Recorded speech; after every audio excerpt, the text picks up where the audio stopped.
Kanglai Thawan channel bu yengbiriba punang putaram na ukchari ngasigi maro iba pawda BJP gi North East ki coordinator Sambit Patrana mayai tangbal lawduna thokliba irang asi loisina bu Delhi da wari saba hawkre Meetei MLA mapan Naga MLA ahum Kuki MLA mangana saruk yaduna mifam pangthokre Ministry of Home Affairs na sinduna Manipur santi thamnaba community ahum gi legislature sing wari sanakre BJP North East ki coordinator su oriba MP Dr. Sambit Patra na chair lawduna pangthokkiba mifam aduda Kinarko terrorist na chatharakli balan asiga mari lenana chahi amaga tha taret lom sujilaklaba lanpham asi loisina nabagi damakta ngarang mifam adu pangthokkhibani ngarang pangthokkiba mifam adugi chapchaba warep amadi waroisin kari agenda puthoktuno khanakhibage amadi kari warep lawkhibage haibagi matangadi hojik phawbagi oina khangbanga nakal amromda ngarang Meetei Kuki amsung Naga MLA Singapore Delhi da pangthokkhimpham aduna Manipur miyamda violence ki thabak thadoknaba appeal tominabada yanakre haina Ministry of Home Affairs ki statement amada phongdroli sahi amaga makhai phajilalaba Manipur thokliba Meetei amsung Kuki anigi irang asigi waroisin poroktuna mahoksa gum santi leiba lamdam ama amuk oinabagi Ministry of Home Affairs na lokrakpa thoksilgi makhada ngarang Manipur Legislative Assembly gi member oiriba Meetei Kuki amsung Naga gi mihut singna saruk yaba mifam ama pangthokhiba aduga loinana state asigi miyamda makha tana violence ki thabak chathadanaba appeal tominaba haina warip lominakre hairi New Delhi gi Subramaniam Bharti Markta leiba Khan Market ki Ministerial Hall da pangthokhiba mifam thadrok pachirol amagi matung ina Manipur Legislative Assembly gi Kuki Jo Mar Meetei amsung Naga Purki elected members singi kambu ama Delhi da mifam pangthoktuna state asida oiriba pibam gi matang da kumna khanaki mifam aduda state asida leiriba kanglup khudimaki miyamda violence ki lambi thadoktuna makha tana mara lejadraba misam miyam gi punchi maholoshi haiba appeal tominaba haina warepnaki hairi nakal amromda Ministry of Home Affairs na silnuna pangthokhiba Meetei Naga amasung Kuki MLA singi oiba mifam aduda government asida yauriba National People's Party ki MLA tare leibagi manungda ama phawba yaholakidaba haibasi National Vice President ama oina ikaiba phawi haina party asigi Vice President Jumnam Joy Kumar na phongdokre nakal amromda lengakta yawba MLA khara kauraga meeting tawbani pisto ki natte haina MP Bimol Akoijam nasu maral sirli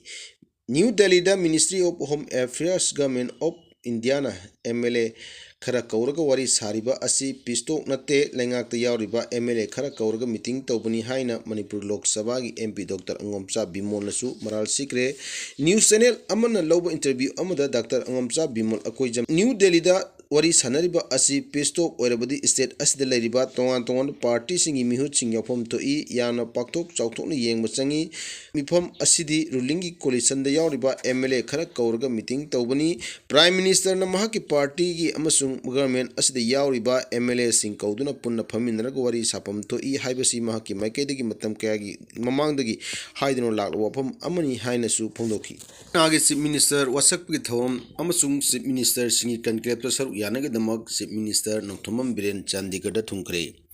Haryana da BJP gi ohumlak suba tamgi oina